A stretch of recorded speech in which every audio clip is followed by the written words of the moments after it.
Data protection act का इस्तेमाल करके क्या सरकार इलेक्टोरल बॉन्ड की सच्चाई को छुपाने का प्रयास करेगी? इलेक्टोरल बॉन्ड से छुटकारा पाने के लिए सरकार पहले से ही तैयार है। सरकार पहले से ही सारा सच बाहर ना आ जाए उसकी परिकल्पना कर रखी है, यानी प्लानिंग कर रखी है, और उसके लिए कानून भी सरकार लेकर के आई थी। लोकतंत्र में लोगों का अधिकार है कि वो सत्ता से, सरकार से सवाल पूछ सके, उनकी जवाबदेही सुनिश्चित कर सके। लेकिन हमारी सरकार किसी तरह की जवाबदेही से बचती है, ना जवाबदेही है, ना तो मीडिया सवाल पूछती है और ना ही आजकल सरकारी नुमाइंदे किसी सवाल का जवाब देते हैं। राइट टू इंफॉर्मेशन एक्ट के तहत सरकार जो मजबूर थी कि सरकार को जवाब देना ही पड़ेगा, उस पर भी सरकार ने हाथ धो लिया है। क्या बड़े बड़े उद्योगपतियों को बचाने के लिए और काली दुनिया जो इलेक्टोरल बॉन्ड के जरिए जिस तरह से चुनावी फंड को जुटाने में भारतीय जनता पार्टी लगी हुई होती है, क्या अब उससे उद्योगपतियों को बचाने के लिए क्या राइट टू इंफॉर्मेशन को खत्म किया गया? क्या इसीलिए नरेंद्र मोदी की सरकार डेटा प्रोटेक्शन बिल लेकर के आई थी? क्या सुप्रीम कोर्ट में 13 मार्च को डेटा प्रोटेक्शन बिल और कानून को दिखाते हुए सारा सच उगलने से एसबीआई और चुनाव आयोग को सरकार रोक देगी? बड़ा सवाल है, और ये वीडियो भी, ये रिपोर्ट भी बेहद महत्वपूर्ण है, तो वीडियो को अंत तक देखिएगा दोस्तों। नमस्कार, स्वागत है आप सभी का देश नीति पर। मैं हूं आपके साथ अदिति।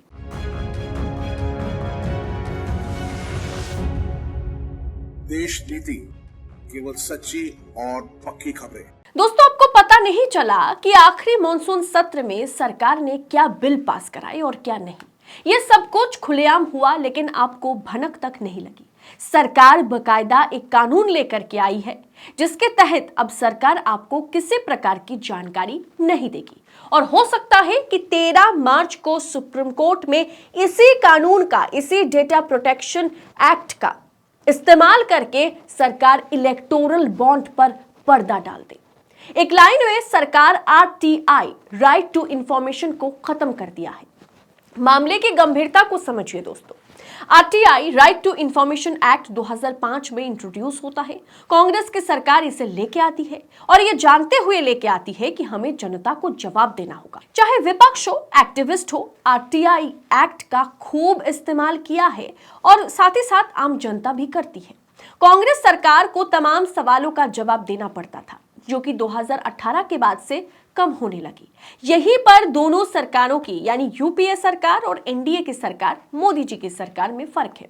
एक जनता को जवाब देने के लिए कानून लाती है, और एक उसी कानून को खत्म करने के लिए दूसरा कानून लाती है, ताकि सरकार को जवाब ना देना पड़ जाए काली दुनिया के साथ। ये जो एक अलग दुनिया चलती है जिसमें पैसे हैं, मनी लॉन्ड्रिंग है और अलग अलग के धंधे हैं, सरकार किस तरह से आपके साथ धोखा कर रही है, ये कुछ भी जवाब सरकार को देना ना पड़े।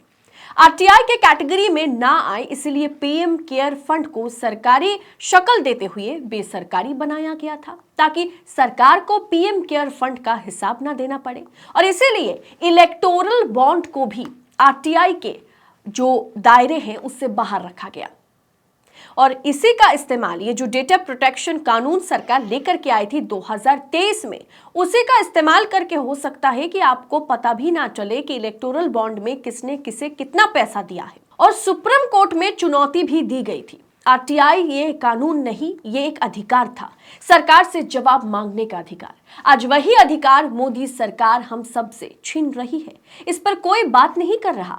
हाँ, विपक्ष ने इसे सुप्रीम कोर्ट के सामने उठाया जरूर है, लेकिन डेटा प्रोटेक्शन कानून के जरिए किस तरह से बड़े बड़े उद्योगपतियों को सरकार बचा रही है, या किस तरह से पीछे के दरवाजे से उन्हें डराकर धमकाकर ईडी, सीबीआई, इनकम टैक्स के डर से वो किस तरह से बीजेपी पार्टी फंड में पैसा डालते हुए नजर आते हैं, उसे कहीं ना कहीं छुपाने की कोशिश हो रही है, और उनका नाम सामने ना आए, इलेक्टोरल बॉन्ड की काली दुनिया, सच्चाई सामने ना आए, इसके लिए डेटा प्रोटेक्शन एक्ट का सरकार इस्तेमाल कर सकती है।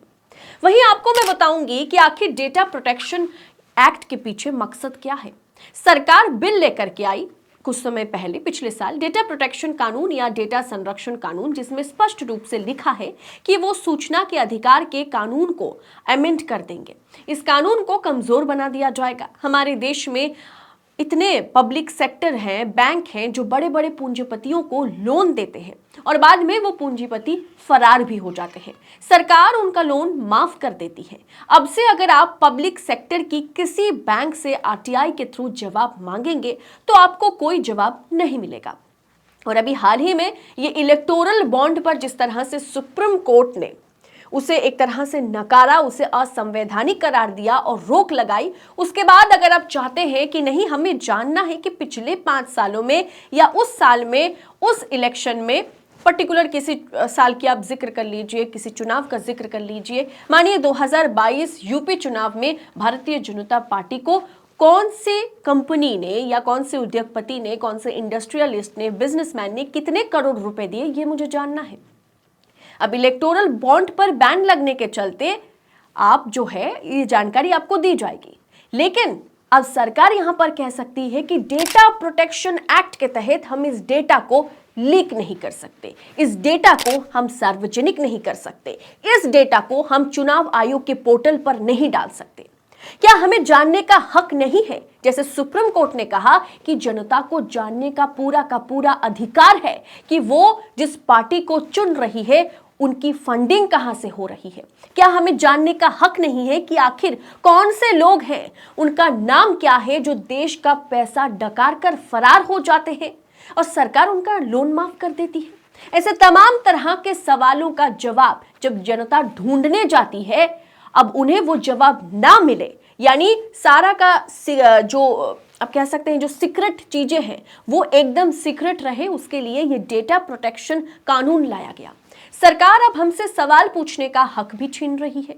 2022-23 फाइनेंशियल ईयर में सरकार ने 2 लाख करोड़ रुपए जो है राइट ऑफ किया था, मतलब बट्टे खाते में डाल दिया था। अगर आप ये जानने की कोशिश करते हैं कि किन किन लोगों का लोन माफ हुआ है, क्योंकि किसानों का लोन तो सरकार माफ करने से रही, जितना करोड़ों का लोन, लाखों करोड़ का लोन सरकार किसी एक विशेष उद्योगपति का या इंडस्ट्रियलिस्ट बिजनेसमैन का, पूंजीपति का माफ कर देते हैं, उतना शायद हजारों किसानों की कर्ज माफी उतने पैसों में हो जाएगी। लेकिन सरकार ऐसा करती नहीं है।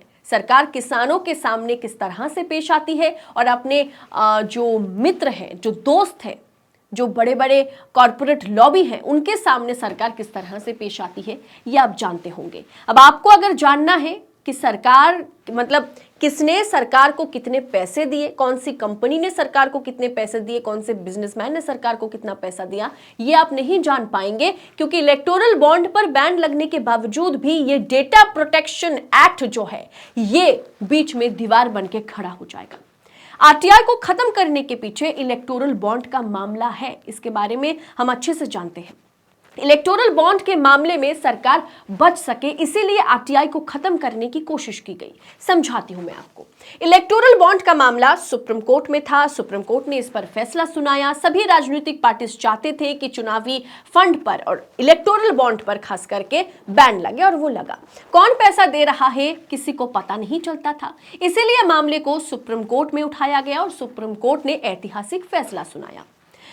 कौन पैसा दे रहा है, इससे चुनाव की पारदर्शिता खतरे में आ जाती है। ये अगर ना पता चले, ये बात तो सच है कि पार्टी जो व्यक्ति पैसा देंगे, पार्टी या उस पार्टी की सरकार उसी बिजनेसमैन को सारा काम, सारा धंधा, सारे ठेके दे देंगी। क्या हमें जानने का अधिकार नहीं है कि पॉलिटिकल पार्टीज को फंड कौन करता है? आरटीआई की रिपोर्ट से पता चलता था अब तक थोड़ा बहुत कभी के बार कि हर चुनाव में सबसे ज्यादा फंड बीजेपी को ही मिलता है। किसने दिया ये नहीं बताया जाता था, लेकिन बीजेपी को मिलता है, ये आरटीआई ने हमेशा खुलासे में बताया। अब डेटा प्रोटेक्शन एक्ट के तहत ये सब कुछ बंद हो जाएगा। यानी यही डेटा प्रोटेक्शन एक्ट है जो सोच विचार कर, दिमाग लगा करके मोदी और अमित शाह लेकर के आए थे।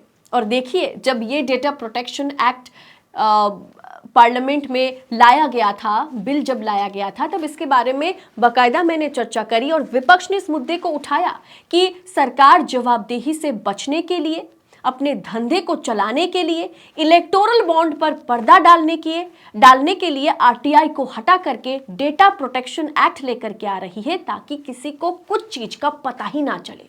दोस्तों, हमारी वोट इन्फॉर्म्ड तब होती है जब हमें वोट करते वक्त ये पता चलता है कि कौन सी पार्टी को किसने पैसे दिए। तभी हम समझ पाएंगे कि कौन सी पार्टी चुनाव जीतने के बाद किसके लिए काम करेगी और किसके लिए पॉलिसी बनाएगी।